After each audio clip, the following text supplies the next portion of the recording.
Takwimu zinaonyesha kuwa Tanzania ina wajasiriamali wasiopungua milioni 5 na idadi hii huongezeka kila mwaka. Mjasiriamali mara nyingi huonekana kama mbunifu, chanzo cha mawazo anzilishi, mwenye kuvumbua bidhaa au huduma mpya ya biashara. Mjasiriamali pia ni mtu anayeweza kusaidia sana maendeleo ya kiuchumi nchini mwake.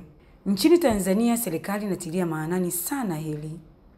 Waziri Mkuu Kassim Majaliwa akiwa mkoani Tabora alipoweka jiwe la msingi la ujenzi wa shule ya amali ya Mkomelo iliyopo Nzega, anasema serikali inaendelea na mkakati wa kufungua milango ya wajasiriamali kwa kutekeleza sera na programu mbalimbali zitakazowasaidia wananchi kuendana na soko la ajira ili kujiongezea kipato. Kwa hiyo Watanzania, nimekuja kuhakikishia kwamba serikali yenu inaendelea na mkakati wa kuhakikisha kwamba tunawafungulia milango ya ujasiriamali, milango ya kuwawezesha. Ukiwa huko uraiani unaweza kufanya shughuli ikakupatia soko na ukafanya shughuli ikakupatia kipato ukaendesha maisha yao. Tunaona walioingia kwenye kilimo sasa hizi wana kitalu kidogo, wanalima mboga au mazao ya bustani na anavuna sana na anapata kipato chake.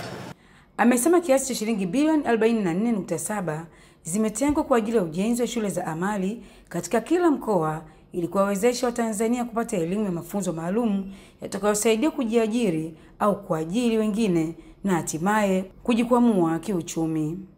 Sasa tulitenga bilioni 44.7 kujenga shule moja katika kila mkoa kwa kuanzia kwa ajili ya masomo ya ufundi. Nyie Nzega kwa mkoa wa Tabora mmepata manufaa ya kuwa na shule hii ya Mkomelo, kwa ndio shule yetu ya ufundi.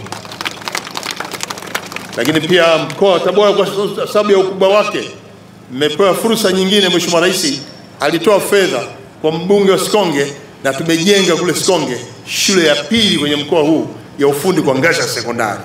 Majaliwa amesema kuwa ofisi ya Waziri Mkuu iliendelea na mafunzo ya ufundi mahiri kwa vijana wenye uhitaji kwenye fani mbalimbali kwa kuwapeleka kwenye vyuo vikiwemo vya sekta binafsi ili kuwafanya wawe mahiri kwenye maeneo wanayoona yanaweza kuongezea kipato.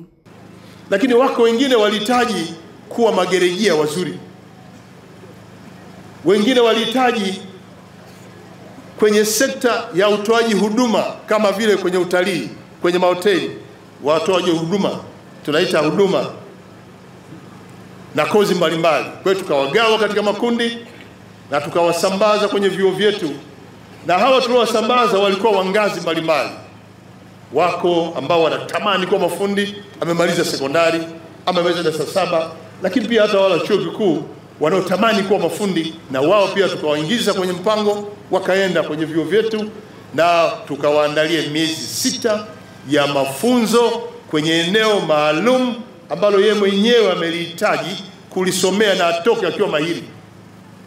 Na ili awe mahiri tuliugawa muda wa kukaa pale miezi 6, kwamba 60% ya muda wote ni vitendo tu, na tumepata mafanikio makubwa kwa sababu tulipeleka kwenye sekta za umeme, fundi umeme, lakini kompyuta na teknolojia, wengine ugerejia, lakini wako ambao wanakwenda kwenye uwashi, ufundi bomba, na wako ambao walienda kwenye sekta ya usafirishaji, na wako ambao pia walienda kwenye sekta ya kilimo na ufugaji. Na wale kwenye kilimo, kama mtakumbuka, tulianzisha vitalu nyumba. Vitalu nyumba ni kilimo ambacho unakilima kwenye eneo dogo lakini uzalishaji mkubwa chini ya mwamvuli wa kile kitalu ambacho unajenga kama ghala hivi, ndani unalima. Haya ilikuwa ni sehemu ya matokeo ya utafiti uliofanywa na ofisi ya Waziri Mkuu, na tukatekeleza kwa vitendo, na hakika tumefanikiwa.